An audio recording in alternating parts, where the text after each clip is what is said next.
اور یہ روزہ بھی جیسے میں نے فضیلت کے بارے میں کہا، وہ فضیلت کربلا کی وجہ سے نہیں ہے، ایسے روزہ کا بھی کربلا سے کوئی تعلق نہیں. یہ روزہ کربلا جانے دیجیے، اسلام سے بھی پہلے سے یہ روزہ چلا آ رہا ہے.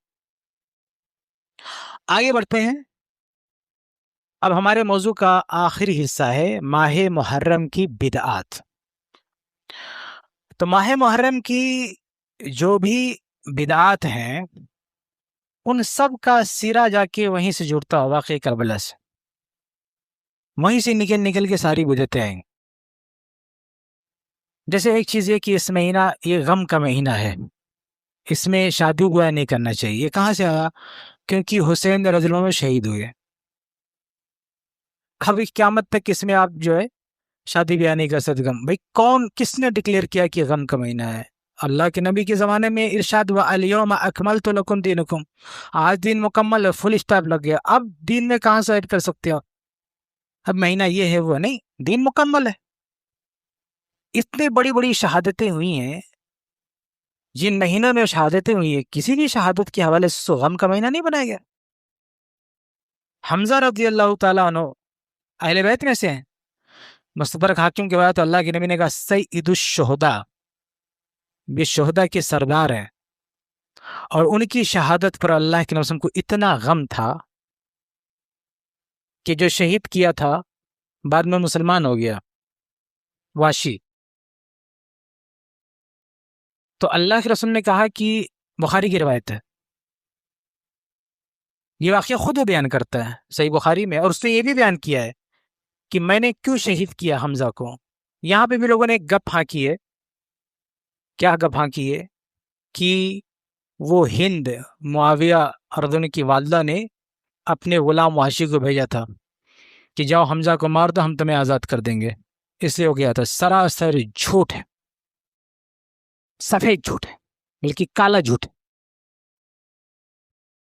اور صحیح بخاری کی روایت میں خود وحشی کے اسٹیٹمنٹ کے خلاف ہے. صحیح بخاری کی روایت میں وحشی کیا بولتا ہے؟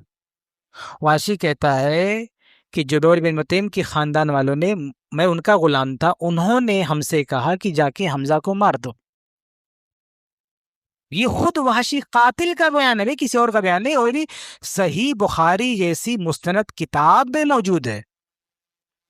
لیکن یہ امت قصہ کہانی سننے کتنی شوقین ہے کہ صحیح بخاری کی اس روایت کو پس پش ڈال کے اور ان تاریخی خرافات پر یقین رکھی ہوئی ہے کہ وہ بھیجا تھا. اسی بھیجا نہیں تھا بلکہ جا کے کلیجہ چبایا. استغفر اللہ، لا حول ولا قوة. یعنی اس پورے پریوار کو، بنو امیہ کے خاندان کو ظالم اور درندہ ثابت کرنے کے لیے یہ بیہودہ خرافات گڑی گئی. ایک شخص ہے نا جو کتابیں سجا کے سب کو کہتا ہے ہم بخاری مسلم بخاری مسلم. اس سے کسی نے پوچھا، کیا پوچھا؟ سب کو سکھاتا نا کہ بھئی علمی کتابی بنو، لوگوں پہ بھروسہ مت کرو. یہ بھی ایک گپ ہانکتا ہے کہ کلیجہ جا کے چبایا. کسی نے پوچھا اس کی سند کہاں بھئی کہاں ہے؟ تو کہا اگر یہ صحیح نہیں ہوتا تو رسالہ فلم میں کیوں آتا، میسج فلم میں کیوں آتا؟ یہ تو دعویٰ کیا ہے؟ ہم علمی اور دلیل فلمی، وہاں سے دلیل لیں گے. تو اس طرح سے الو بناتے ہیں اور نوجوانوں کو کون سمجھائے؟ اتنا بڑا گپ آدمی ہانکتا ہے. اور صحیح بخاری کی روایت میں موجود ہے. بندہ کہتا ہے ہم سب آپ کو صحیح بخاری صحیح مسلم کی روایتوں پڑھ کے بتا رہے. جھوٹ بولتا ہے، اس کی اوقات نہیں پڑھتے صحیح مسلم صحیح بخاری کی روایت کو، نا کبھی نہیں پڑھ سکتا. صحیح مسلم کی روایت میں عباس رضی اللہ عنہ نے علی رضی اللہ عنہ کے بارے میں جو کچھ کہا ہے زندگی نہیں پڑھ سکتا. اتنا سخت جملہ کسی بھی صحابی کو کسی دوسرے صحابی نے نہیں کہا، لیکن علی کو کہا ہے، عباس نے، دونوں اہل بیت میں سے نہیں پڑھے گا. تو اسامہ بن زید رضی اللہ عنہ کا بیان صحیح بخاری میں جنگ جمل کے بارے میں کیا کہا؟ نہیں پڑھ کے سنا سکتا کبھی، وہ نہیں پڑھ سکتا، اس کی ہمت نہیں پڑے گی. یہ گپ ہانکتا ہے کہ ہم آپ کو بخاری پڑھ کے سنا رہے ہیں. یہ بخاری میں لکھا ہوا ہے کہ وحشی کہتا ہے جبیر بن مطعم کے خاندان نے ہم کو بھیجا تھا، ان کے کہنے کی وجہ سے ہم نے ان کو مارا حمزہ کو. کبھی نہیں پڑھ کے بتا سکتا ہوئے. وہ تاریخی روایتیں لا کے ادھر ادھر کی جھوٹی روایتیں. بات کہیں اور چلی گئی. میں کہاں سے شروع کر رہا تھا؟ یہ بیچ میں بات آ گئی تو میں نے وضاحت کر دیا. وحشی جب اللہ کے نبی کے پاس آیا تو اللہ کے رسول نے کیا کہا؟ اس کا اسلام قبول ہے، اس کا ایمان بھی قبول ہے، سب کچھ ٹھیک ہے، لیکن اللہ کے رسول نے گزارش کی کہ کیا یہ ہو سکتا ہے کہ تم میرے سامنے مت آنا، صحابی ہیں ٹھیک ہے کوئی مسئلہ، لیکن میرے سامنے نہیں آنا، کیونکہ تم کو دیکھوں گا تو حمزہ کی یاد آئے گی، اور میں ایسا نہیں چاہتا۔ اتنی شدید محبت اللہ کے رسول کو حمزہ سے، لیکن نہیں چاہتے ہیں کہ غم تازہ ہو۔ حمزہ جو صحابی یہ مسلمان ہو چکا، توبہ کر چکا ہے، واشی جو توبہ کر چکا، مسلمان ہو چکا، اللہ کے نبی نے کہ دور رہو، میرے پاس آؤ گے تو یہ غم تازہ ہوگا، میں نہیں چاہتا ہے۔ جو اسلامی تاریخ کا سب سے بڑا شہید، سید الشہداء، اللہ کے نبی نہیں چاہتے اس کا غم تازہ ہو، اور تم ہر محرم میں بیٹھ کے محفلیں سجاتے ہو، ذکر شہداء، سب سے سید الشہداء کا ذکر اور ان کی یاد کرنا اللہ کے نبی کو گوارا نہیں، کہ کوئی ایسا واقعہ ہو، کوئی ایسا چہرہ سامنے آئے کہ مجھے وہ یاد دلا دے شہادت کو، اللہ کے نبی نہیں چاہتے، اور تم مجلسیں سے جاتے ہو، پوری دنیا کو بتاتے ہو یہ ہوا تھا وہ ہوا تھا۔ تو کہنے کا مطلب یہ کہ اس واقعے سے، واقع کربلا سے ہر طرح کی بدعت و خرافات جو ہے جڑی ہوئی ہے، اور یاد رہے کہ ماہ محرم کے بعد میں جو جھوٹے فضائل گڑے گئے ہیں ان کی کوئی حیثیت نہیں ہے، صرف 2 فضیلت تھی جو میں نے بتا دیا، اس کا بھی کربلا سے کوئی تعلق نہیں ہے، باقی کربلا سے جوڑ کے جو باتیں بتائی جاتی ہیں ان کی کوئی حقیقت نہیں، صرف اتنا موٹی بات آپ سمجھ لیں، دین مکمل ہے نبی کے زمانے میں، نبی کے بعد کیا چیز ایڈ ہو سکتی، کچھ نہیں ایڈ ہو سکتا۔ تو جو بدعت و خرافات ایجاد کی گئی ہیں واقع کربلا سے جوڑ کے، اور یہاں پہ میں آپ کو بتا دوں کہ واقع کربلا کے پیچھے جو لوگ تھے وہ کوئی نئی سازش نہیں ہے، اس سے پہلے آپ دیکھیں گے تو اسلام میں جتنا خون خرابہ ہوا سب ایک قوم کے اشارے پر ہوا ہے۔ اسلام میں سب سے پہلی بدعت کہاں سے آئی ہے؟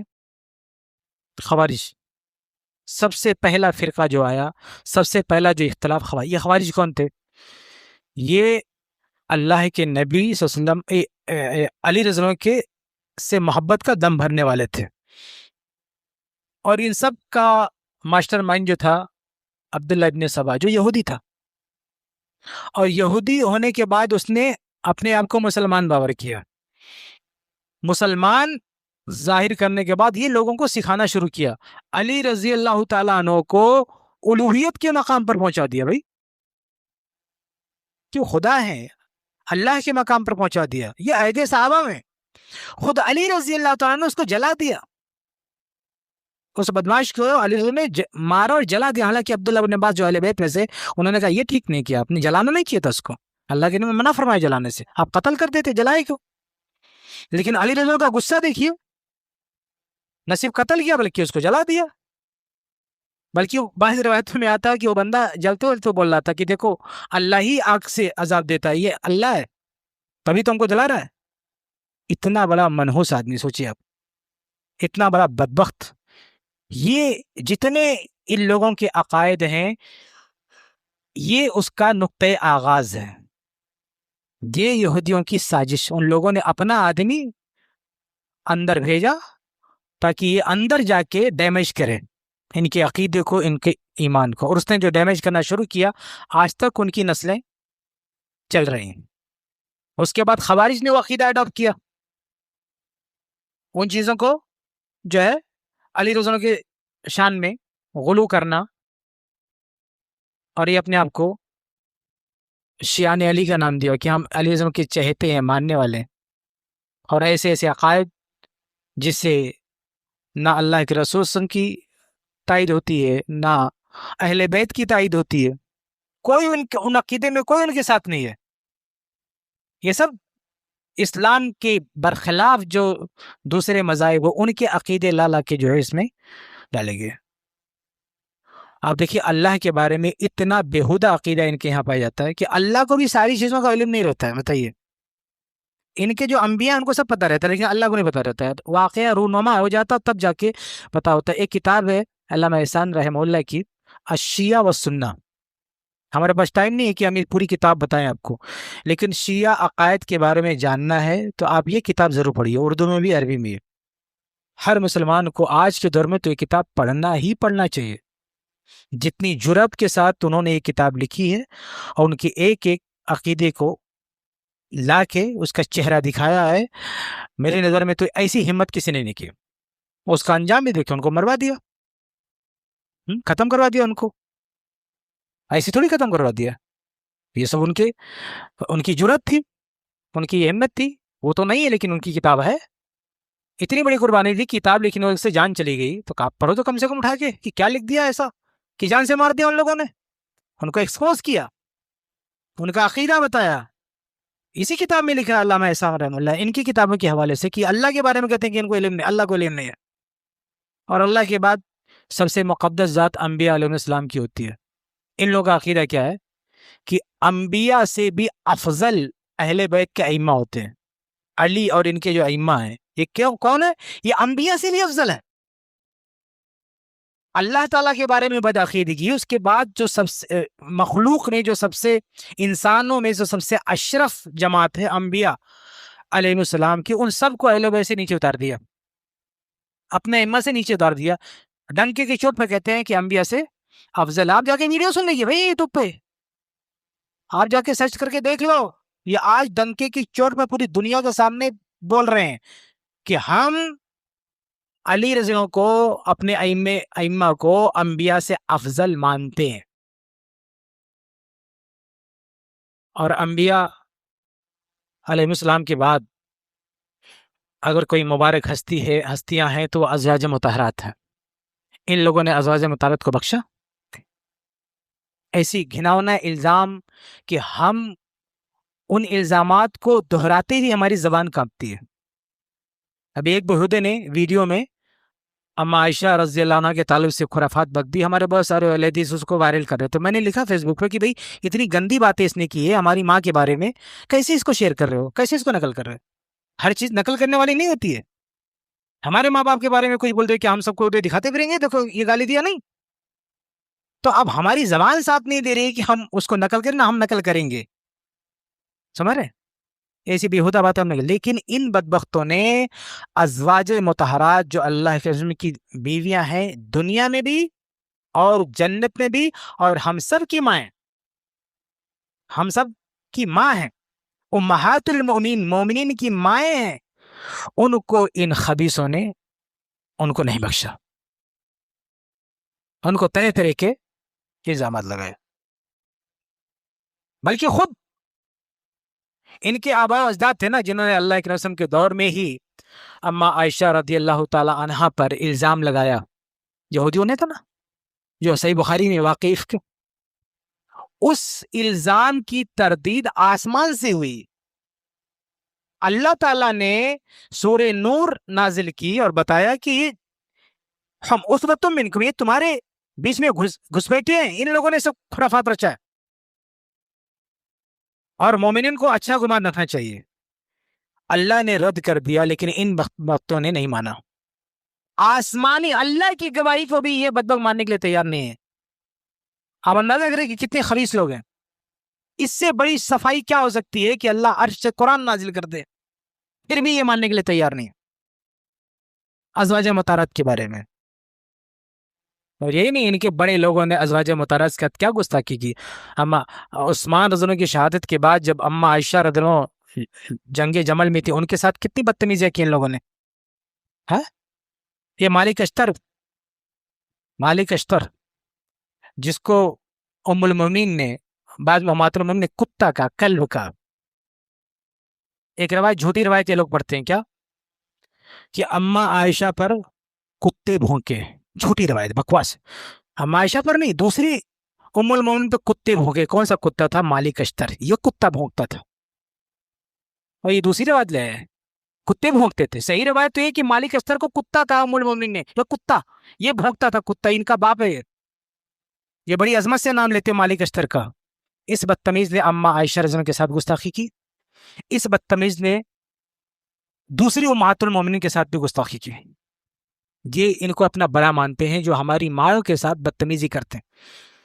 عثمان بن عفان گھر میں تھے، باہر نکلنے نہیں دے رہے، کھانا لے کے جا رہے تھے، نہیں لینے دیا، کھانا پانی نہیں دے دیا. اور یا شور مچاتے ہیں کہ حسین کا پانی بند کر دیا. بدبختو، تمہارے باپ دادا نے عثمان بن عفان کا پانی بند کیا، کھانا بند کیا، اور ہم سب کی مائیں جا رہی تھی کھانے لے کے، ان کو مار دیا ہم نے،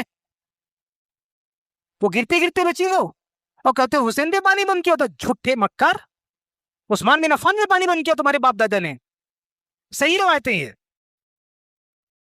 یہ اللہ کے بارے میں اللہ کے گستاخ، انبیاء کے گستاخ، امہات المومنین کی گستاخ۔ اس کے بعد سب سے بڑے لوگ کون ہیں؟ صحابہ ہیں۔ صحابہ کو چھوڑا، 4 لوگوں کو چھوڑ کے سب کو مرتد بولتے، یعنی ان بدبختوں کی نظر میں صرف 4 صحابی بچے رہ گئے اور باقی سب کے سب مرتد ہو گئے۔ آپ سوچے، جو آخری نبی ہے، امام الانبیاء ہے، جن کو پوری دنیا کی کا نبی بنا کے بھیجا گیا، ان کے اپنے شاگرد، اپنے اصحاب کی یہ حالت ہو سکتی ہے کہ صرف 4 بچے باقی سب مرتد ہو جائے؟ نہیں، ایسا ہرگز نہیں ہو سکتا۔ اللہ کے رسول نے کتنی حدیثوں میں 10 صحابہ اکرام کو تو نام سے جنتی قرار دیا، تمام اہل بدر کو جنتی کہا، تمام مہاجرین کو جنتی کہا، تمام اہل بیت رضوان کو جنتی کہا، مطلب ایک ایک گروپ کو مینشن کر کر کے جنتی کہا ہے۔ اور یہ منحوس جماعت کیا کہتی ہے؟ باقی سب کیسے مرتد ہو گئے؟ وہ جب ڈکلیئر کر دیا گیا، جنت کی سرٹیفکیٹ دی گئی، تو اللہ کو معلوم ہے کہ مستقبل میں کیا کریں گے۔ اگر وہ مرتد ہونے والے ہوتے تو کبھی جنتی نہیں کہا جاتا ان کو۔ یہ مرتد، یہ ارتداد کا فتنہ جو ابو بکر صدیق رضی اللہ عنہ کے دور میں آیا، اس کے پیچھے بھی انہی فارسیوں کی سازش تھی، انہی بدماشوں کی سازش تھی۔ تو یہ صحابہ کرام کو بھی ان لوگوں نے گالیاں دیتے ہیں، صحابہ کرام کو۔ خلیفہ اول ابو بکر صدیق رضی اللہ تعالیٰ عنہ، خلیفہ ثانی عمر ابن خطاب رضی اللہ تعالیٰ عنہ کو کیسے، اب دیکھیے سعودی عرب میں جو ہے کتبہ نکلا ہے، آثار قدیمہ کی جو ٹیم تھی اس نے ایک نکالا، اس میں لکھا ہے کہ اللہ ولی عمر ابن خطاب، اللہ عمر ابن خطاب کا ولی ہے، لا الہ الا اللہ، یہ لکھا ہوا ہے۔ کچھ لوگ اندازہ کر رہے ہیں کہ خود عمر ابن خطاب نے لکھا ہوا۔ یہ لوگ فیس بک پہ جا کے دیکھیں کتنے ان کی مطلب کتنا یہ جو ہے پاگل پنتی کی شکار ہے۔ یہ اے آئی سے دوسرا بنا کے یزید کے بارے میں بھلا مذاق اڑا رہے ہیں، اس کا یہ مذاق اڑا رہے ہیں، کیونکہ ان کے بابا اور ان کے پاپیوں کے بارے میں ایسا کچھ نہیں ملا، عمر بن خطاب کے بارے میں مل گیا، اتنی پیاری بات مل گئی، اس دور کی بات مل گئی، تو یہ لوگ اس کا مذاق اڑا رہے ہیں۔ یہ منحوس قوم ہے، بتائیے، گالیاں دیتے ہیں۔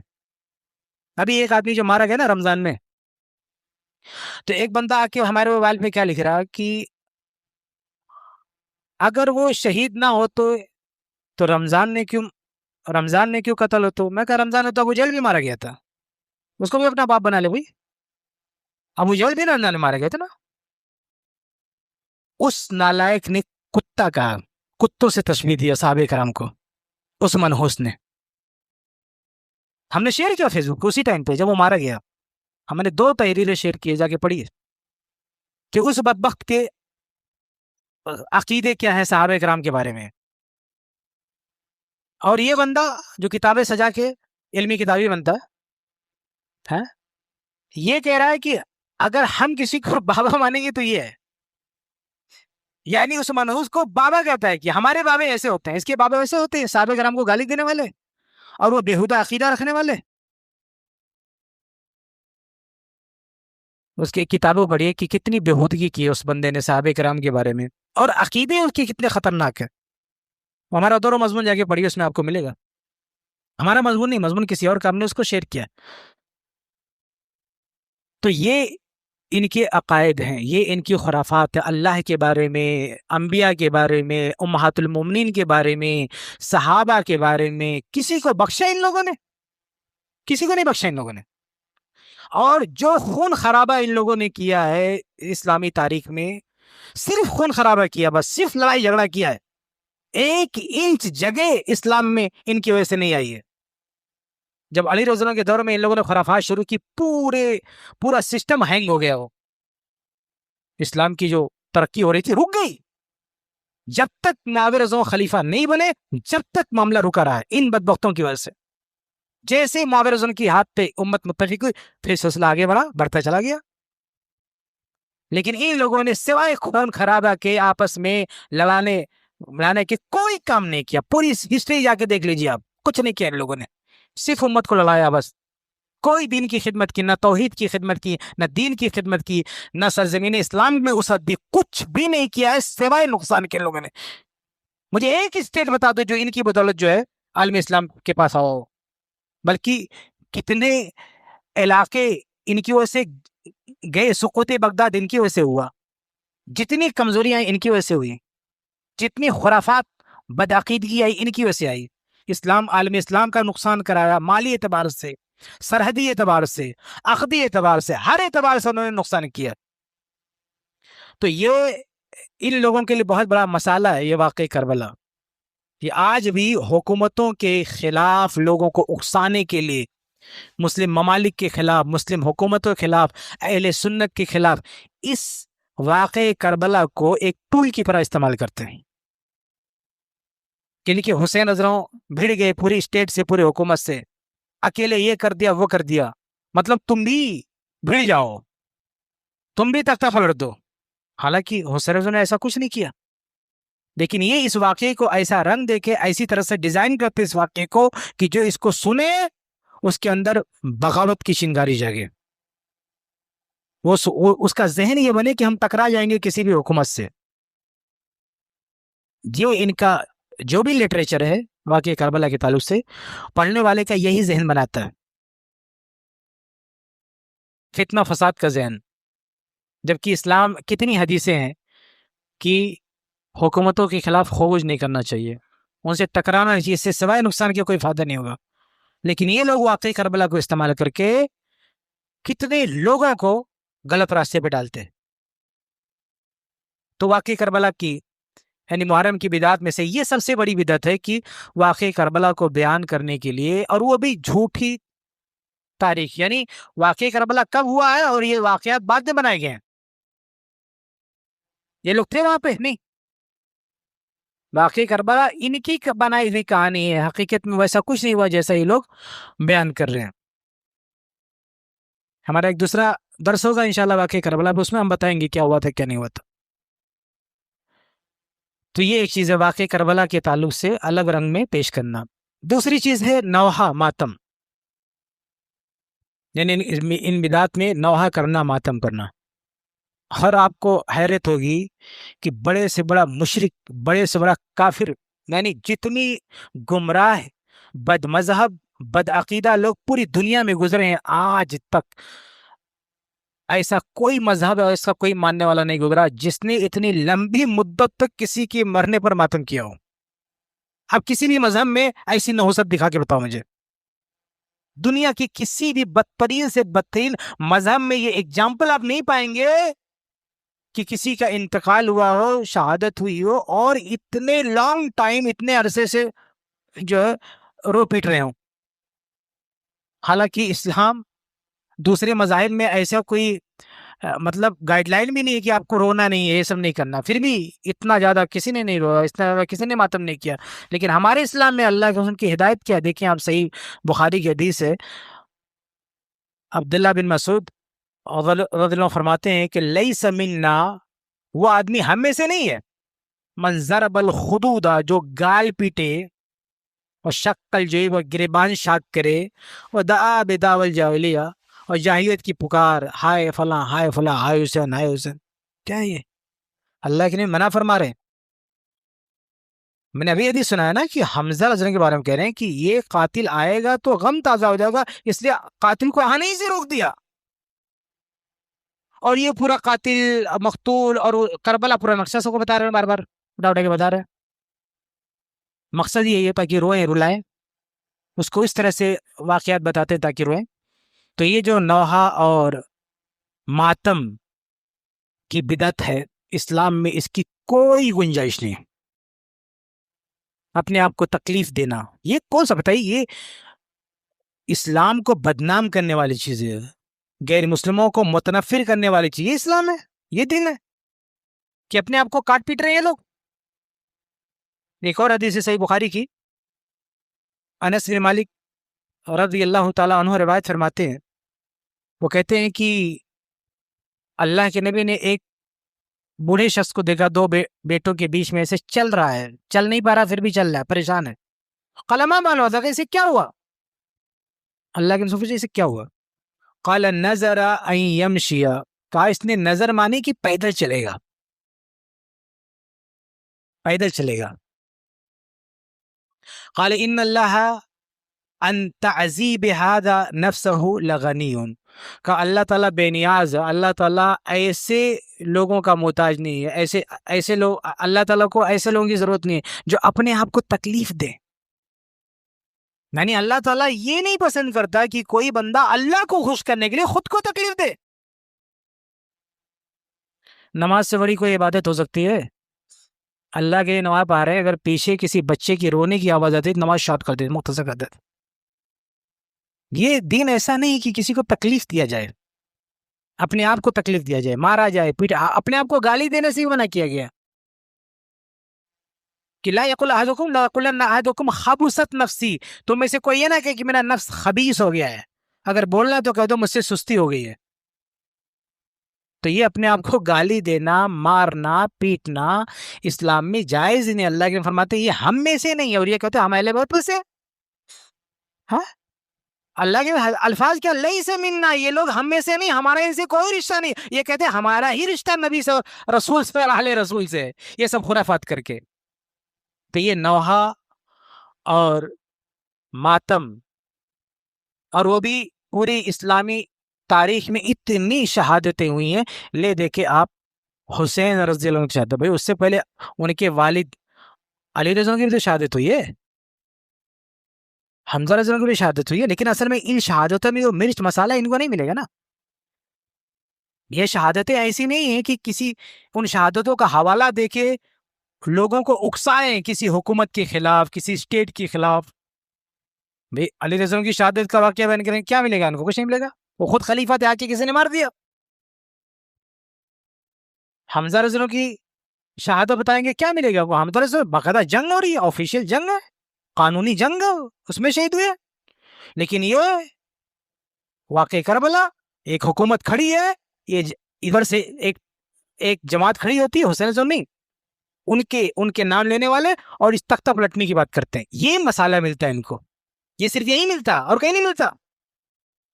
یہ پوری طرح سے ہائی جیک کرتے ہیں دماغ کو، یہ سنا کے دو کو تم بھی ایسے بنو، تختہ پلٹ دو، انقلاب، الٹ دو حکومت، الٹا پلٹا کر دو، جو کرنا کرو، کسی کی کوئی حیثیت نہیں.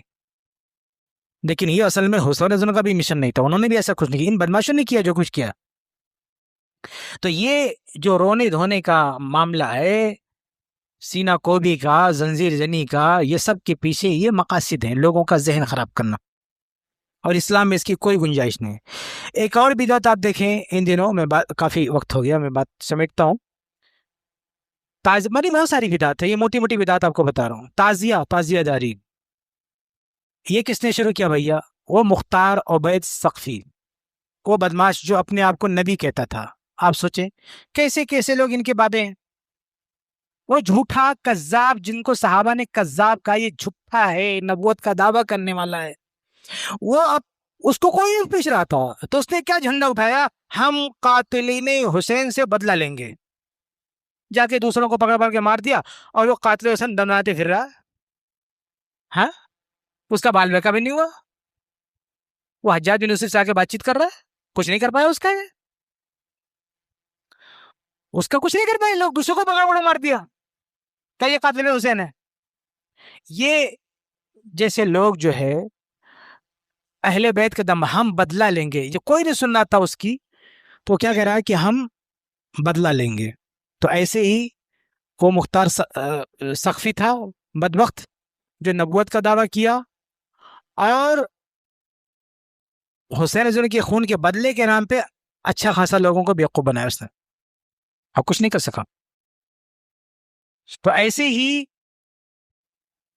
مختار عبید نے یہ بدعت ایجاد کی کہ حسین رضی اللہ عنہ کی قبر کو بنایا اس نے، نہیں چلتی پھرتی قبر کو. بعد میں وہی چیز ترقی کر کے ایک تعزیہ کی شکل. تعزیہ مانے کیا ہوتا ہے؟ یعنی کسی کی مصیبت میں تعزیت کرنا، یعنی تسلی دینا، تو اسی سے وہ لفظ تعزیہ بنا ہے. تو وہ تعزیہ بنا، یعنی وہ حسین رضی اللہ عنہ کی قبر کی کاپی، وہ نقشہ اس میں کھینچتے ہیں، اور وہ تعزیہ بناتے ہیں. اور پھر آگے چل کے باقاعدہ یہاں تک بعض لوگوں نے یہ عقیدہ کر لیا کہ اس میں حسین رضا کی روح آتی ہے، حسین رضا کی روح آتی ہے. بلکہ بامبے میں ایسے ایک جگلر تقریر کر رہا تھا، میں نے خود سنا ہے، وہ کہہ رہا تھا کہ اس تعزیے سے سر اٹھا اٹھا کے دیکھ رہے تھے.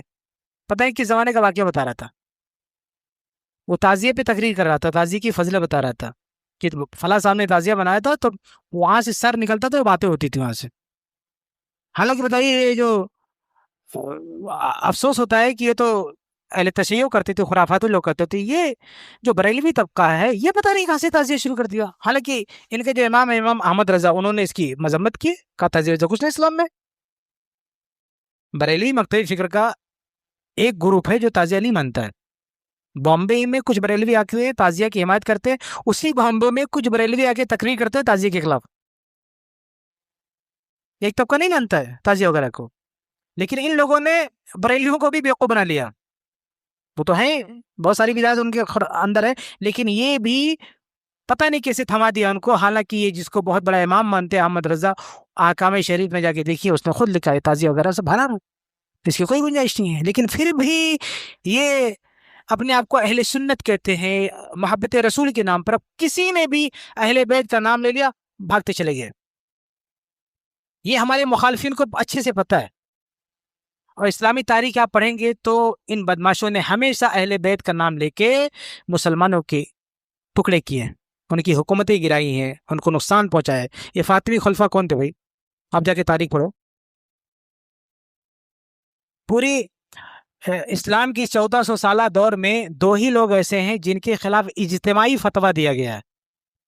ایک ہندوستان میں مرزا غلام احمد قادیانی، جس کو سب نے مل کے کافر کہا، اور دوسرا یہ فاطمی خلفاء ہیں. البدایہ والنہایہ میں امام ابن کثیر نے لکھا کہ باقاعدہ علماء کی ٹیم بیٹھی اور مل کے کہا یہ سب کافر ہیں. ان لوگوں نے ڈھونگ رچا کیا کہ ہم اہل بیت میں سے ہیں، فاطمی ہے، فاطمہ رضی اللہ عنہ کی نسل سے ہیں. ان لوگوں نے کتنا خانہ کعبہ میں جا کے آتنک مچایا، ان لوگوں نے وہاں خون خرابہ کیا، حجر اسود کے ساتھ چھیڑ کھاڑ کیا ان لوگوں نے. یہ اہل بیت کہنے والے، اپنے آپ کو اہل بیت کرنے والے، خانہ کعبہ میں جا کے خون خرابہ کر رہے ہیں، مسلمانوں کو کاٹ رہے ہیں، مار رہے ہیں. اور آج ہماری پاگل نوجوان ہے، ایسے لوگ اہل بیت کا نام لے لیا، علی کا نام لیا، دیوانے ہو گیا ان کے. جبکہ ایک نمبر کے حرام، ہمیشہ مسلمانوں پر وار کرنے والے، ہمیشہ مسلمانوں کا خون بہانے والے. اور عجیب آگے ان کو کوئی جو ہے کوئی بھی اٹھا سٹھا آدمی تماشا مار کے جائے گا تو یہ رپلائی دیں گے دوسرے مسلم ممالک کو. کوئی بھی پیٹ کے جائے گا ادھر ماریں گے، اور آپ نے ان کی ہمت نہیں ہے کہ ان کو آگ دکھا سکے.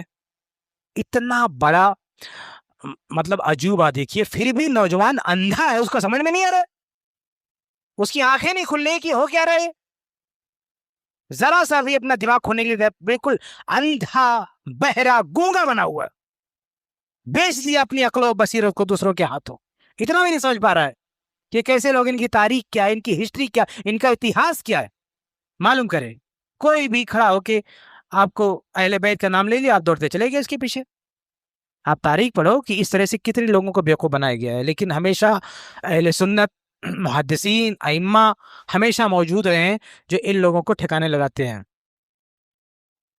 ہر دور میں امام شافعی رحمہ اللہ کی خدمات آپ دیکھیے، ائمہ حدیث نے امام احمد رحمہ اللہ، ان لوگوں نے بڑے بڑے جو ہمارے ائمہ، اس لیے یہ لوگ ہمارے ائمہ کو کافر بولتے. اور ان کا ہے ایک مسئلہ کیا، تقیہ کا. ہاں، جب موقع پائیں گے نا تو کہیں گے، ایک اسٹیٹمنٹ دے دیں گے، نہیں اتحاد ہونا چاہیے مسلمانوں میں، صحابہ کو گالیاں مت دو، صحابہ کو برا بلا مت کو، جو لوگ ہمارے بیچ میں ایسے کرتے ہم ان سے بری ہیں. یہ آن اسٹیج یہ اسٹیٹمنٹ دیں گے، پھر اندر اتریں گے، تقیہ نہیں دو، گالی دو، یہ سب برے ہیں، ہم تو ایسے بول دی، ہمارا تقیہ ہے. سب سے گھٹیا پالیسی ان لوگوں کی تقیہ ہے. 2 چہرے ان کے ہیں، لوگوں کو بیوقوف بنانے کے لیے ایک اسٹیٹمنٹ دے دیں گے یہ غلط ہے، اور ان کی اپنی کتابوں میں گالیاں دیں گے، کتا لکھیں گے. یہ بیہودہ جو برباد ہوا، نابود ہوا، یہ بیان دیتا ہے کہ صحابہ کرام کو گالی مت دو، اپنی کتاب میں صحابہ کرام کو کے لیے کتے کی تعبیر استعمال کرتا ہے. سوچیے کتنا بڑا دوغلا ہے، کتنا بڑا دوغلا آدمی ہے. لیکن یہ لوگ سمجھ نہیں پا رہے، یہ اتحاد کا نعرہ دے کے آپ کو اپنے عقیدے پہ لا رہے ہیں، نہ کہ آپ کے عقیدے پہ لا رہے ہیں. اتحاد کی ڈفلی بجا کے چاہتے ہیں کہ آپ ان کے عقیدے کو مان لو، ان کے دین کو آپ مان لو، اور ہمارا نوجوان اتنی بیتکی باتوں کو، میں تو حیران لیتا ہوں کہ اس کے پاس دماغ نہیں، کھوپڑی کھا لی ہے، کچھ بھی بول دیا، کرنا شروع کر دیا۔ ابھی ممبئی میں بعض مسجدوں میں نے دیکھا کہ کچھ لوگ ہاتھ چھوڑ کے نماز پڑھ رہے ہیں، پتا کیا تو پتا چلا کہ پڑوس کا ایک بندہ نے یہ تبلیغ کر رہا، نہیں وہ دونوں چیز سننے سے ثابت ہے، ہاتھ چھوڑ کے بھی نماز پڑھنا، ہاتھ باندھ کے نماز پڑھنا۔ بھئی ہاتھ چھوڑ کے نماز پڑھنے کی کوئی حدیث ہی نہیں اس طرح سے، کسی بھی کتاب میں ہاتھ چھوڑنے کی سرے سے کوئی حدیث ہی نہیں ہے۔ وہ ایک اثر ہے عبداللہ بن زبیر رضی اللہ تعالیٰ عنہ کا، لیکن ان کی حدیث کیا ہے کہ ہاتھ باندھ کے نماز پڑھنا ہے۔ وہ کسی وجہ سے ہاتھ چھوڑ کے نماز پڑھے، انہوں نے اس کو سنت نہیں کہا، انہوں نے جو حدیث بیان کی ہاتھ باندھ کے، یہ ان کا اپنا پرابلم، اپنا مسئلہ ہے، وہ دل کیسے ہو جائے گا؟ لیکن یہ نوجوان اندھا گونگا بہرا بھاگے چلا جا رہا، کچھ بھی ہوتا رہا۔ تو بھائی اپنی عقل استعمال کرنا چاہیے۔ ان لوگوں نے تعزیہ داری یعنی تعزیہ کے نام پہ کیسی کیسی خرافات لوگوں میں پھیلا دیے۔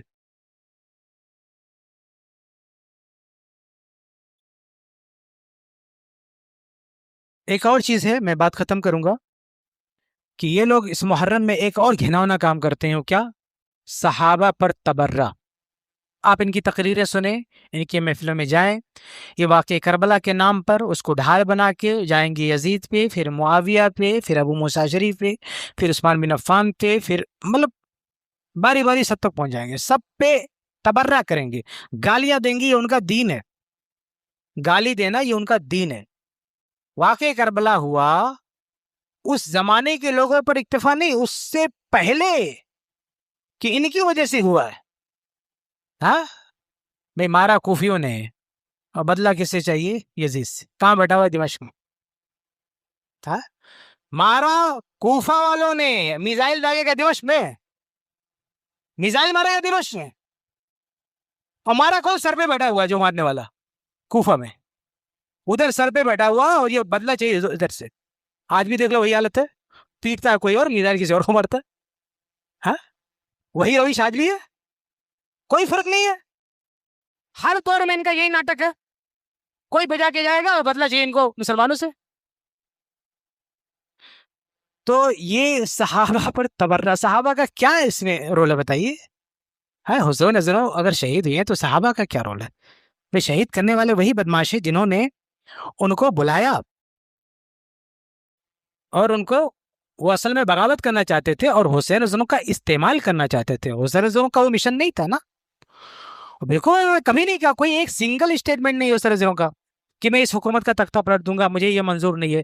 میں تقریباً 15 سالوں سے ویڈیو میں، تحریر میں کہتے آیا ہوں کہ پوری دنیا کے محققین اکٹھا ہو جائیں، پوری دنیا کی اسکالر اکٹھا ہو جائیں، اور کسی بھی کتاب سے صحیح سند سے مجھے ایک جملہ بتا دیں کہ حسین رضی اللہ تعالیٰ عنہ نے یزید کے خلاف کچھ کہا ہو، صرف ایک جملہ بتائیے۔ میرا چیلنج ہے، 15 سال سے میں بول رہا ہوں، کسی میں ہمت نہیں پوری دنیا میں کہ مجھے ایک جملہ بتا دے حسین رضی اللہ کی طرف سے کہ انہوں نے یزید کے خلاف کچھ کہا ہو۔ اور یہ کہتے ہیں نہیں، وہ یزید کا تختہ پلٹنے جا رہے تھے، وہ تو تبری کی جو صحیح روایت ہے، وہ تو کہہ رہے تھے میں بیعت کرنے کے لیے تیار ہوں، میں یزید کو خلیفہ ماننے کے لیے تیار ہوں، یہ صحیح سنت سے ثابت ہے، اور یہ الٹی کہانی بنا رہے۔ تو کس نے کیا یہ سب؟ وہی کوفہ والوں نے کیا، اور یہ کوئی اور نہیں کہہ رہا ہے کہ کوفہ والے، یہ خود اہل بیت کی گواہیاں موجود ہے۔ بھائی حسین رضی اللہ کے بیٹے جو زندہ بچے تھے، زین العابدین، انہوں نے جب دیکھا کہ یہ کوفہ کے لوگ رو رہے ہیں ہم کو دیکھے، تو کہا یہ رو رہے تو ہم کو قتل کس نے کیا؟ طبقات ابن سعد میں حسن سند سے موجود ہے یہ، اور ام سلمہ رضی اللہ عنہا ام المومنین اہل البیت میں سے، ہم ازواج مطہرات کو اہل البیت مانتے ہیں، انہوں نے کہا ان غداروں نے قتل کیا، اللہ کی لعنت ان پر۔ غدار کیوں کہا؟ کیونکہ بلایا، دھوکہ دیا، لڑائی بھی سب سے پہلے انہوں نے شروع کیا، کربلا کی لڑائی سب سے پہلے انہوں نے شروع کیا، حکومت نے شروع نہیں کیا نا، انہوں نے بدماشی کی سب سے پہلے۔ تو کہنے کا مطلب یہ کہ خود سب کچھ کیا کرایا، اور بعد میں کسی اور کے سر پہ ڈال دیا کہ انہوں نے کیا، یہ اس کے مجرم ہیں، کوئی جوڑ نہیں۔ آج بھی دیکھیے پیٹا کوئی اور، کہتے نہیں اس کی وجہ سے ہو رہا ہے، اس کی وجہ سے ہو رہا ہے، یہ ہو رہا ہے، یہ ہو رہا ہے، وہ ہو رہا ہے، ادھر ادھر گھور رہے کہ ان کی وجہ سے ہو رہا ہے۔ تو ہمیشہ سے آپ دیکھیں گے کہ یہی معاملہ ان کا رہا ہے، خود جرم کریں گے اور ان کے چاہنے والے کریں گے، اور یہ الزام بھولے بھالے لوگوں پہ لگا دیں گے کہ ان لوگوں نے ایسا کیا۔ علی رضی اللہ عنہ کو بھی قتل کرنے والے یہی لوگ ہیں. وہ کون تھا جس نے قتل کیا تھا؟ چہتا تھا نا، پہلے محبت کرتا تھا علی رضی سے، ان کے ساتھ میں تھا، بعد میں مار دیا. اور یہ کیا ایک ندوی بیچارہ چلاتا کہتے نہیں بنو بھیا نہیں مار رہا. علی رضی کو بتائیے اتنا پاگل آدمی. بھائی وہ ان کی پارٹی کا آدمی ہے، جا کے قتل کر دے رہا ہے، بعد میں اس کو بھی قتل کیا گیا. لیکن آج ایک آدمی کھڑا ہو کے کہتا نہیں بنو بھیا، کہا تھا اس میں، ان کا کیسے آتا تھا اس میں؟ تو بہرحال یہ بدعت و خرافات ہیں محرم کے مہینے میں، جس میں سے چند آپ کے سامنے رکھا. میں نے 3 باتیں آپ کے سامنے رکھی ہیں: محرم کی فضیلت، محرم کی خاص عبادت، محرم کی بدعت و خرافات. فضیلت صرف 2 ہے، اور عبادت بھی صرف 2 ہے، اور بدعت بے شمار ہے، اس کی کوئی گنتی ہی نہیں ہے. ہم بتاتے جائیں تو صبح ہو جائے گی. تو کچھ میں نے آپ کے سامنے رکھا ہے. اللہ سے دعا اللہ تعالی ہم سب کو ہر طرح کی بدعت و خرافات سے محفوظ رکھے. آمین رب العالمین. ایک بھائی صاحب کا سوال ہے کہ 10 محرم کے تعلق سے جو دوسرے انبیاء کے واقعات ملتے ہیں کہ اس مہینے میں یہ ہوا وہ ہوا، وہ سوائے موسیٰ علیہ السلام کے واقعے کے کوئی اور واقعہ ثابت نہیں ہے. موسیٰ علیہ السلام کا جو ہے نا فرعون سے نجات ملی، بس وہی چیز ثابت ہے، باقی اور کوئی چیز صحیح حدیث سے ثابت نہیں ہے. ایک بھائی صاحب پوچھ رہے ہیں کہ علی مرزا کے جو فالوور ہیں اہل حدیث پر، کہ یہ لوگ اہل بیت کو نہیں مانتے، ان کا ذکر نہیں کرتے، جبکہ سچائی یہ ہے کہ اہل بیت کو جتنا اہل الحدیث مانتے اتنا کوئی نہیں مانتا. اہل بیت پر جتنی کتابیں اہل حدیث نے لکھی ہیں ان کے حقیقی فضائل پر ان لوگوں نے نہیں لکھی ہے. یہ لوگ کتنے اہل بیت کو مانتے ہیں؟ اہل بیت میں 3 لوگ آتے ہیں: خونی رشتہ دار، سحری رشتہ دار، اور ولا والے. خونی رشتہ دار جیسے بیٹے وغیرہ کی نسل سے، اور سحری ازواج مطہرات. تو یہ جو کیٹیگری ہے نا ازواج مطہرات کی، اس کو سرے سے اہل بیت میں مانتے ہی نہیں. اب بتائیے ہمارے پاس اہل بیت زیادہ ہے، ان کے پاس زیادہ ہے. 3 قسموں میں سے ایک قسم کو سرے سے ہٹا دیا. جو ولا تیسری قسم ہے اس میں بھی کسی کا ذکر نہیں کرتے یہ لوگ. صرف ایک گروپ ہے نسبی اہل بیت، اس میں سے بھی سب کو نہیں مانتے. بے اللہ قسم کی 4 بیٹیاں، صرف فاطمہ کا نام لیتے، باقی کچھ ہٹ دیا. کہاں اہل بیت کو یہ مانتے؟ اور پھر جو مرد حضرات ہیں اہل بیت میں سے، اس میں بھی جن کو یہ مانتے نہیں 5 ہے، 5 کا نام لیتے، باقی سارے اہل بیت کو چھاڑ دیا انہوں نے. ان 5 میں بھی، ان 5 اہل بیت میں سے بھی صرف ان کا ذکر کریں گے جن کا کوئی تعلق جڑا ہے یا جوڑ دیا گیا ہے مسلمانوں کی آپسی لڑائی سے. وہ کون ہے؟ علی، حسین رضی اللہ عنہ. بس کبھی حسن حسین کی بات کرتے یہ دیکھا آپ نے؟ جبکہ اہل بیت میں علی اور فاطمہ رضی اللہ عنہما کی اولاد میں سب سے سینئر ہیں، سب سے افضل ہیں، سب سے زیادہ جاننے والے ہیں، سب سے بڑے ہیں، ہر لحاظ سے افضل ہیں. لیکن کبھی آپ نے ان کی زبان سے سنا حسن رضی اللہ عنہ پہ؟ نہیں. ہمارا کئی لیکچر ہے سیرت حسن بن علی پہ، میری پوری تقریر رہ جا کے سنیں. ان کے بس کی بات، ان کی زبان کانپتی ہے حسن رضی پہ بات کرنے والے. الٹا چور کوتوال کو جاتا ہے، ہم کو بتائیے اہل بیت کو نہیں مانتے، یہ حسن بن علی کا نام کیوں نہیں لیتے؟ کیا ضد ہے ان کو؟ نہ حسن بن علی کو مانتے ہیں، نہ ان کے مشن کو مانتے ہیں، نہ ان کی سوچ کو مانتے ہیں، نہ ان کی منہج کو مانتے ہیں، بلکہ الٹا انہوں نے گالیاں دی. حسن رضی اللہ عنہ جب صلح کیے تو مذل المومنین کہا ہے اور ان پر خنجر سے حملہ کیا ہے. یہ اہل بیت کو مانتے ہیں. اہل بیت میں حمزہ نہیں آتے، سید الشہداء ہے. اللہ کے نبی نے کہا حمزہ سید الشہداء ہے، یہ ٹائٹل چھین کے دے دیا حسین کو. یہ اہل بیت کو ماننا ہے؟ الٹا پلٹی کرنا شروع کر دیا انہوں نے. جنگ بدر میں سب سے پہلے لڑنے والے اہل بیت تھے، کبھی اس کا تذکرہ کرتے ہیں؟ ان کی بس 2 ہی لڑائی ہے، جمل، صفین اور کربلا، بس. یعنی یہیں صرف اہل بیت، وہ بھی اہل بیت کی زندگی کے وہ ایام جو لڑائی میں لگے ہیں. باقی ان کو اہل بیت کے بارے میں کچھ نہیں معلوم. ان سے پوچھ کے دیکھو حسین رضی کے بارے میں تم کیا جانتے ہو؟ ان کی زندگی کے آخری 5 منٹ بس کربلا، باقی کچھ پتا ہے؟ حسین رضی نے کتنے جہاد کیے، کتنے صدقہ خیرات کیے، کتنے نیک اعمال کیے؟ ان کی زبان گنگ ہو جائے گی، ان کو کچھ نہیں پتا. حسین رضی کی حدیثیں بتا دو، کچھ نہیں پتا.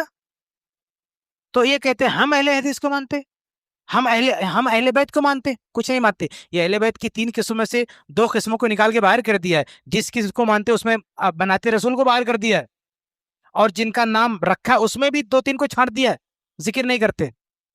اور یہ ڈھڈورا پڑتا ہے اہل بیت کا، کچھ نہیں مانتے. یہ صرف لڑائی سے جن اہل بیت کا نام جڑا ہے ان کو مانتے اور وہ بھی صرف لڑائی کے حوالے سے, باقی کچھ نہیں ان کا لینا دینا اہل بیت سے. کالے کپڑے یا اور اسلام میں تو ایسی کوئی حدیث نہیں ہے کہ کالا کپڑا پہننا حرام اور ناجائز ہے, لیکن اسلام میں یہ ہے من تشبہ بقوم فہو منہم, جو کسی خاص قوم کی کاپی کرے گا وہ انہی میں سے. تو یہ چونکہ ایک خاص موقع سے کالا کپڑا پہنتے ہیں, اس لیے وہ اس حوالے سے ہم کو نہیں پہننا چاہیے, اسے اجتناب کرنا چاہیے. یہ بدعت سے اس کا تعلق جڑ گیا, باقی اگر وہ تعلق نہیں ہے تو آدمی پہن سکتا نہیں. تکفیر کا دیکھیے, تکفیر پہ بحث ہی نہیں کرنا چاہیے, تکفیر کو ٹاپک نہیں بنانا چاہیے. اہل تشیع میں بہت سارے لوگوں کی تکفیر کی گئی ہے, بہت سارے لوگوں کی تکفیر نہیں کی گئی, لیکن اس ٹاپک پہ نہیں بات کرنا چاہیے. ہاں ان کے جو عقائد ہیں, ابھی یہ سب ہمارے یہاں دیکھیے کتنے لوگ قبر کا کھلم کھلا سجدہ کر رہے ہیں, لیکن ہم کو تکفیر کو ٹاپک نہیں بنانا چاہیے کہ اس کو کافر بولے یہ بولے. ہاں عقیدے کی پر بات کرنا چاہیے کہ قبر کا سجدہ کرنا غلط ہے, یہ کرنا غلط ہے. باقی تکفیر پہ دلچسپی نہیں لینا چاہیے, یہ بڑے بڑے علماء کا کام ہے, ان پہ چھوڑ دیجیے. ہمیں ان کے عقائد پہ ڈسکس کرنا ہے, ہمیں کسی کو کافر سرٹیفکیٹ نہیں دینا. یزید کی زندگی میں عبداللہ بن زبیر رضی اللہ عنہ نے کہاں خروج کیا تھا؟ کوئی ثبوت ہے؟ تب کیوں بولنے؟ کوئی ثبوت نہیں ہے. جب تک یزید زندہ تھے عبداللہ بن زبیر نے کوئی دعویٰ نہیں کیا خلافت کا کہ میں خلیفہ ہوں, مجھ کو مانو یا میری بیعت کرو, کہیں کوئی ثبوت نہیں نا. تو ان کے بات کو کیسے خروج گئے؟ جو ان کی وفات ہو گئی اور اس کے بعد بھی جب ایک موقع آیا کہ کوئی مدینہ والوں کے سامنے لگا کہ اس وقت ابھی کوئی خلیفہ نہیں چنا گیا, تب انہوں نے خلافت کا دعویٰ کیا, لوگوں نے مانا, خلیفہ بنے. تو یہ خروج کہاں ہے؟ یہ کہاں خروج ہے؟ ابھی سیٹ خالی ہے, یعنی ابھی کوئی کسی کو طے نہیں کیا گیا ہے. اب مدینہ سب سے مرکزی جگہ ہے, وہاں کے لوگوں نے اگر کسی کو طے کر دیا تو اس کو خروج کیسے کہیں گے؟ خروج نہیں ہے, صرف 2 ہی ہے روزہ, باقی کچھ نہیں. باقی عام جو جنرل بات ہر مہینے میں کرتے اس مہینے میں کریں گے, 5 وقت کی نماز ہے, صدقہ خیرات ہے, جو بھی قرآن کی تلاوت ہے, جو بھی عام عبادتیں ہیں, وہ اس میں خاص عبادت صرف روزہ ہے یا اور کچھ ہے؟ ہمارے علم میں تو بتائیے. ہاں نہیں, ہمارے علم میں تو اتنا ہی ہے, اگر کچھ اور کسی کے لیے میں بتاؤ, تحقیق کرتے دیکھتے. بھائی ذبیحہ تو بہت ہی چھان پھٹک کے لینا چاہیے. شیعہ کیا جو کوئی مطلب اہل سنت میں سے بھی ہو تو بھی اجتناب کرنا چاہیے. ہم فتویٰ نہیں لگاتے نہیں کھانا چاہیے, لیکن بہرحال احتیاط برتنا چاہیے. بھائی صاحب کہہ رہے ہیں کہ ان کے بابا کہتے ہیں کہ صحابہ کو گالی مت دو. بھائی انہی کے بابا اپنی کتاب میں خود گالی دے رہے ہیں, اس کا کیا کرو گے؟ یعنی ایک سیاسی بیان دے دیے صحابہ کو گالی مت دو, کتاب لکھتے ہیں تو کتا بولتے ہیں, کیا ہے؟ دوگلاپن ہے, یہ بیوقوف بنانا لوگوں کو. بھائی آرٹیکل ہے ہمارا, جا کے پڑھیے آپ فیس بک پہ, ان کی کتابوں سے ہم نے دکھایا کہ کیسے صحابہ کرام گستاخی کی ہے بندے نے, اور آ کے مگرمچھ کے آنسو بہا رہا ہے, گالی مت دو, اور خود گالی دیتا ہے. بھائی صاحب کا سوال یہ ہے کہ امام بخاری نے علیہ السلام لکھا ہے, یعنی اہل بیت میں کسی کا نام, یہ جھوٹ ہے امام بخاری پر. صحیح بخاری کے جو پرانے نسخے ہیں اس میں رضی اللہ عنہ ہے. ایک بار ہمارے اظہارک لائیو اسٹریم میں ایک بندہ ہے, تو اس نے دیکھا تو ہم نے 4-5 پرانے مخطوطے نکال کے دیے, آپ وہ ایپیسوڈ جا کے دیکھیے, ہم نے نکال کے دکھایا, ایک ایک پیج نکال کے دکھایا, دیکھو یہاں رضی اللہ عنہ, بعد میں نا علیہ السلام بدل دیا. تو یہ بعد کے لوگوں نے جو نص, جیسے کتاب کسی نے لکھا تو ایک ہوتا ٹائپ کرنے والا, ایک ہوتا مؤلف رائٹر, تو ٹائپ کرنے والا کتنی غلطی کر دیتا ہے. تو ایسے امام بخاری کا جو اصل نسخہ ہے اس کی کاپی کرنے والا ایک نارمل آدمی ہوتا تھا, کوئی بہت بڑا علامہ نہیں ہوتا تھا. تو اگر اس کے دماغ میں شیعت کا غلبہ ہے تو کیا کرے گا, وہ اسی حساب سے اس میں بڑھا دے گا, رضی اللہ عنہ کو چینج کر دے. چینج کیا اس نے, تو ان کتابوں میں ان لوگوں نے چینج کیا, ورنہ پرانا ابھی موجود ہے نا, آپ جاؤ نیٹ پہ بھی موجود ہے, آپ اس کی پرانی کاپیاں نکالو, صحیح بخاری کی نہیں ملے گا آپ کو. یزید صحابی رسول معاویہ رضی اللہ عنہ کا بیٹا ہے. یزید کیا ہے؟ صحابی کا بیٹا ہے, اور صحابہ اور اس دور کے مسلمانوں کا امیر المومنین ہے, حاکم ہے. تمام صحابہ نے اس کے ہاتھ پہ بیعت کی. بعض صحابہ کو اختلاف تھا, اختلاف تو اس سے پہلے علی رضی اللہ تعالیٰ عنہ سے بھی کئی لوگوں کو تھا, لیکن تاریخ میں صرف 2 لوگوں کا نام ملتا ہے اختلاف کا, باقی پوری امت نے جو ہے بیعت کر لیا. اور یزید کے تعلق سے جو یہ آتا ہے کہ شراب پیتا تھا, یہ سب خرافات ہے, اس کی کوئی حقیقت نہیں. کیونکہ یہ جو کہانی بتاتے ہیں نا, حسین یزید کے خلاف نکلے, حالانکہ کیوں نہیں نکلے یزید کے خلاف, وہ تو یزید کی بات کرنے کے تیار تھے, لیکن جو کہانی بنایا ہے کہ حسین یزید کے خلاف نکلے تو اس نکلنے کا جواز کیسے فراہم کریں گے؟ کیوں نکلے؟ تو اس کیوں کے جواب میں اس کو شرابی بنا دیا، کبابی بنا دیا، یہ بنا دیا، وہ بنا دیا، تاکہ یہ پروف کر سکے کہ اس وجہ سے نکلے، جبکہ یزید کے اندر ایسی کوئی چیز، بھائی ایویڈنس کوئی چیز ہوتی ہے۔ قرآن نے کیا کہا؟ ان جاءکم فاسق بنبأ فتبینوا، اگر کوئی فاسق کوئی خبر لے کر آئے تو تحقیق کرو۔ تو تحقیق کے معیار پر کوئی ایک روایت بتاؤ کہ یزید شراب پیا؟ بلکہ جو محمد بن حنفیہ علی رضی اللہ عنہ کے بیٹے ہیں، ان سے ابن متی وغیرہ نے آگے کیا کہا کہ یزید شراب پیتا ہے، تو انہوں نے کیا کہا؟ کیا تم نے دیکھا ہے؟ تو کہا نہیں، ہم نے نہیں دیکھا، ہم نے سنا ہے، لیکن ہمیں یہ بات صحیح لگتی ہے۔ تو کہا کہ جو آدمی یہ کہتا ہے کہ یزید شراب پیا، اس کا مطلب وہ خود شرابی ہے۔ بھائی کوئی آدمی شراب کس کے ساتھ شیئر کرے گا؟ شرابی کے ساتھ۔ اگر میں شراب پیتا ہوں تو ایک نیک آدمی میرے ساتھ بیٹھ گیا تو شراب پیوں گا۔ بھائی سگریٹ نہیں پیتا آدمی، دیکھے گا کوئی اچھا آدمی ہے یا کوئی عالم ہے سگریٹ سے نفرت کرتا ہے تو آدمی اس کو چھپا پیتا ہوا سگریٹ پھینک دے گا، تو شراب پیے گا۔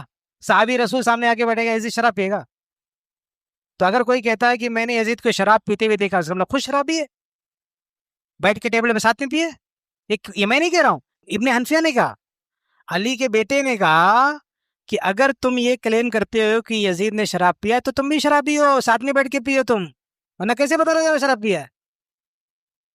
تو انہوں نے کہا نہیں، ہم نے نہیں دیکھا۔ کہا ہم نے نہیں دیکھا۔ تو کہا اگر تم نے نہیں دیکھا ہے تو پروف کہاں ہے؟ پروف نہیں دیے لوگ۔ تو کہا اس طرح سے کسی پہ الزام نہیں لگایا جاتا ہے۔ تو یہ اہل بیت کہہ رہے ہیں۔ وہ کیا پھر اس کے بعد انہوں نے کیا کہا قد رأیتہ اقمت عنده فرأیتہ معاذبا للصلاۃ متحریا للخیر یسأل عن الفقہ ملازما للسنہ۔ کہا کہ میں تو اس کے ساتھ رہ چکا ہوں، یزید کے ساتھ، میں نے اس کو نماز کا پابند پایا ہے، سنت کا التزام کرتا تھا، سنت پہ عمل کرتا تھا، اور خیر کا متلاشی تھا۔ میں نے تو ایسی کوئی چیز نہیں دیکھی، تم نے کہاں سے سن لیا؟ یہ اس دور کا ایک تابعی اور ایک علی رضی اللہ عنہ کا بیٹا اہل بیت کا فرد بول رہا ہے، ہم نہیں بول رہے۔ تو یہ یزید کے بارے میں کیا خیالات ہونے چاہیے؟ میں نے اپنے خیالات نہیں بتائے ہیں، میں نے اہل بیت کے خیالات بتائے۔ محمد بن حنفیہ کون ہے؟ اہل بیت میں سے، ان کے خیالات میں آپ کو بتا رہا ہوں۔ ماں کی طرف نسبت ہے ان کی، محمد بن حنفیہ ماں کی طرف نسبت ہے، لیکن وہ علی کے بیٹے ہیں، اس میں کوئی ڈاؤٹ نہیں ہے۔ مطلب اسلامی تاریخ میں کوئی یہ نہیں کہتا کہ علی کے بیٹے نہیں۔ بخاری کی روایت ہے نا، یہی محمد بن حنفیہ ہیں۔ صحیح بخاری میں کیا پوچھتے ہیں اپنے ابا سے، علی سے، سب سے افضل کون ہے؟ کہتے ہیں ابو بکر۔ پھر کہتے ہیں اس کے بعد کون ہے؟ کہتے ہیں عمر۔ اس کے بعد ایسے پوچھتے پوچھتے وہ خود کہتے ہیں اچھا اس کے بعد تو آپ ہوں گے، تاکہ یہ عثمان کا نام نہ لے لیں۔ تو کہتے ہیں میں تو ایک عام آدمی ہوں۔ تو علی رضی اللہ تعالیٰ عنہ کے یہ بیٹے ہیں، صحیح بخاری میں موجود ہے، اس میں کوئی شک نہیں ہے۔ ارے شیعہ سننے جاتے ہو، میں کہا تو کوئی اہل حدیث ہی کیوں نہ ہو، اگر بچلن اس سے رشتہ نہیں رکھنا چاہیے۔ شیعہ تو بہت دور کی بات ہے۔ حدیث میں کیا ہے کہ تن کا المرأۃ لاربعین، 4 چیزیں دنیا والے شادی کرتے ہیں، مال دیکھتے ہیں، خاندان دیکھتے ہیں، جمال دیکھتے ہیں، فاظفر بذات الدین، کیا دیکھنا آپ کو؟ دینداری دیکھنا ہے۔ تو شیعہ تو بہت دور کی بات ہے، اہل حدیث بددینن، نماز نہیں پڑھتا، شادی نہیں کرنا اس سے۔ شیعہ کا تو عقیدہ کرپٹ ہے، اس سے شادی کرنا بہت دور کی بات ہے۔ پہلے سے رشتے تو ان کو سمجھائیے، مسلمان بنائیے، ان کو توحید کی دعوت دیجیے۔ ہاں جیسے پہلے سے کچھ لوگ مسلمان ہو جاتے تھے تو کچھ کافر ہوتے تھے، ہاں تو محنت کر کے ان کو مسلمان بناتے۔ رشتہ بچانا تو ان پہ دعوت دیجیے، ان کو محنت کیجیے، ان کو حق کی طرف لائیے ان کو۔